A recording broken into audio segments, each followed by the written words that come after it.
আমি আসা মানেই যেন একটা উৎসব লেগে যায়, কারণ সবসময় আমি বেশ জমিয়ে থাকতে, মজায় থাকতে খুব ভালোবাসি। আমি ঘরে ঢুকতে পারিনি, বললো আজকে যখন পিউদি এসছে আজ আমাদের পিকনিক বাধা ধরা। আমাকেও দেখো কি এনার্জি, জামা প্যান্ট না ছড়িয়ে আমি বাজার করতে চলে গেছি। এমনিও যদিও বাজার করতে আমি খুব ভালোবাসি। তারপরে সেখান থেকে বাজার করে এসে চিকেনটাকে ম্যারিনেট করে রেখে আবার 1 ঘন্টার জন্য গল্প নিয়ে বসে পড়েছিলাম। আমি বলে দিয়েছিলাম দেখ আমি কোনো কাজ করতে পারবো না, যেহেতু আমি এতটা দূর থেকে এসেছি। আর ও আমাকে বলছে তাহলে পিউদি তোমার থেকে একটু ম্যাগি দাও, না হলে তোমার যদি আবার পেট খারাপ হয়।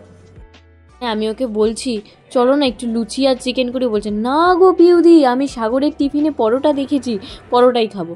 আজকে সাগরের অবস্থা খারাপ হয়ে গেছে, আর আমাদেরকে দেখো চিকেন হলে কষা না খেলে হবে না, আর আমরা সব কাজ ভাগাভাগি করে নিই। ও খাইয়েছে, আমাকে ফেলতে হবে তাই। আর এখানে পরোটা নিয়ে রীতিমতো একটা যুদ্ধ চলেছে, সবাই ট্রাই করে ফেলেছে, যদিও আমার মতো ভালো কেউ করতে পারিনি। এখানে আমি ওদেরকে বলেছি চলো একটু পরোটাটা দেখাও, বলছে দাঁড়াও দাঁড়াও লোককে বাজেটা দেখানো যাবে না, ভালোটা দেখাই। আর এখানে মৌসুমি পরোটা বেলতে পারছে না, তাও যুদ্ধ করে বেলছে।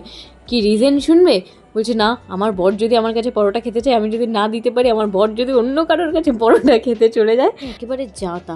এই করতে করতে ঘড়িতে বেজেছিল 1টা। তারপরে কোনো রকম আমাদের রান্না হয়েছে। আর এখানে পরোটাটার অবস্থা ভাবছি, পরোটাটাকে মার ধর সব কিছু করে পরোটা করা হয়েছে। উফ।